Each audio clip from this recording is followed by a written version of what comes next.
Nag-abroad ko para sa akong pamilya. Nahatagan ako sila og maayong kahimtang.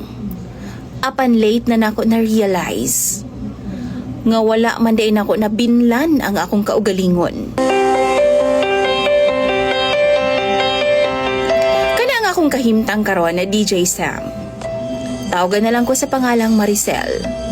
43 anyos na ko ug bag-o lang kong nakauli gikan sa abroad. Halos 20 ka tuig sab ko nga nag-abroad DJ Sam. 23 anyos ko kaniadto dihang nagdesisyon ko nga manimpalad sa gawas sa nasod. Unang gud mi ka mag-igsuon DJ Sam ug ako ang ikaduha. Akong maguwang naminyo po dayon. Maong wala na siya chance nga mapalambo pa bisan gamay ang among pamilya. Kay numdum ko sa una DJ Sam, magdildil ang intawon mig asin. Og maglisod mig kaon. Kaduha or katulo sa usa ka adlaw. Naapagani panahon nga pirmi na lang lagot mo ang among ginakaon sa tibuok tuig. Ana mi kalisod. Og mao na ang rason na DJ Sam nga naningkamot ko nga maka-abroad. Kay gusto na akong mabati pod sa akong mga manghod ang kaharuhay bisan pa man sa ginagmay lang nga pamaagi. Tuod man naka-abroad jud ko. Og nagtipid ko para sa akong sarili. Kay gibuhos na ako ang tanana sa akong pamilya.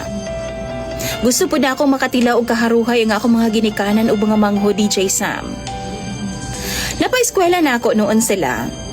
Nasininaan ako og tarong og napakaon og tarong. Sulod sa halos 20 ka tuig DJ Sam, wa gyud ko'y napundar sa akong kaugalingon. Tungod kay gusto na ako buhong ang akong pamilya matag bulan. Proud pud ko sa akong sarili. Kay napahuman ako og eskwela ang ako nga tulo ka mga manghod nga milahutay sa pagtuon. Nakatabang pud ko sa ako mga pag-umangkon og nakahatag pud ko sa ilahang mga luho. Butang nga wa na mo na experience kaniadto DJ Sam. Happy ko nga nakatabang og makahatag sa ako mga paryente matag panahon nga mamarayg sila pambayad sa ilang kuryente, tubig ug uban pang mga panginahanglanon. Year 2021, nihangyo ang akong mama nga mag-Siargao daw sila. Kauban ang iyaha mga kumare nga mga silingan rapod namo og paryente. Regalo na lang po daw nako para sa iyahang ika-67 nga birthday. Duha-duha ko ato nga time DJ Sam. Kay wa ko ika-afford sa 150,000 pesos nga gipangayo niya nga budget. Apan wa siya mi kontak nako tulo ka semana. Maong nabalaka ko. Naibawaan na lang nako sa akong manghod nga nanluod ay si mama. Kay ako aman siyang gibalibaran. Tungod niya to gichat dayon nako siya og giingnan nga magpadaan ako para sa iyang pang-birthday. Uban ang iyahang mga kumare. Nisugot nako nga mag-Siargao sila. Og ako'y mo sponsor. Abdi kaayo siya nga naka-video call nako DJ Sam og nagpasalamat dayon. Year 2022. Gawa sa regular na akong ginapada DJ Sam, nagpadugang pod si mama. Kay lagi, napriso daw ang among kinamanghuran na tungod sa drugs. Og nangayo siya og pangpiyansa sa ako DJ Sam. Gihatagan pod na ako bisan halos wa na ko'y savings. Bisan sa akong kahimtang DJ Sam, wa ko gareklamo. Kay lagi, malipayon ko nga makasilbi sa akong pamilya. Wa pod ko'y karapatan nga magmaymay nila kay manluod man dayon sila. Apan last year lang, nagkasakit ko og sugo DJ Sam. Gipa-check up ko sa akong amo og naa daw nakita nga gasgas sa akong baga. Naaraman ay tambal pero kinahanglan una nga mag-rest ko og taas nga higayon. Maunang gipapauli lang una ko last month dinhi sa Pilipinas.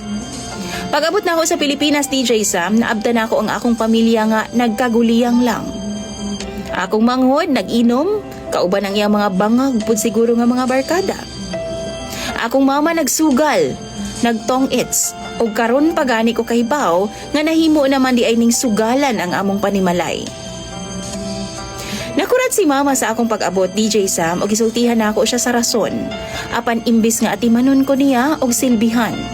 Ipasulod ra ko niya sa kwarto, og nagpadayon siya sa iyang sugal. Pagkagabi diha, giingnan ko niya nga dili daw ko pwede nga magdugay sa Pilipinas. Kay daghan daw kaayo siyag bayro nun. Daghag utang. Daghan pagkuwang sa mong panimalay ug wa na daw mo suporta nila. Mag-unsa na lang daw sila. Problema daw ang akong pag-uli, DJ Sam. Gani, giingnan pa ko niya. Nga kung ugaling man ma-okay na ko, makapahuway na ko gamay. Mangita na lang daw una kong trabaho sa amua, samtang dili pa ko kabalik sa laing nasod. DJ Sam, ani lang ba jud ko para sa akong pamilya? Nasakitan kaayo ko. Tapos imbes nga nagkasakit ko karon, imbes mag-care sila sa ako ako pa man noon ang ginapangayuan nila para sa pang-adlaw-adlaw. Walay mga trabaho ako mga igsuon nga nangaminyo na DJ Sam. Maong sa amo arapod gasalig. Pati pag umangko na ako pa. Kay kung mag-no man good ko, dalo na dayon ang tanaw nila sa ako Unsa man ang akong buhaton, DJ Sam.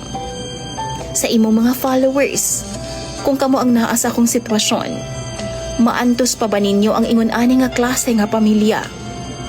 Tambagi daw ko ninyo, please lang. Imong follower, DJ Sam, Maricel.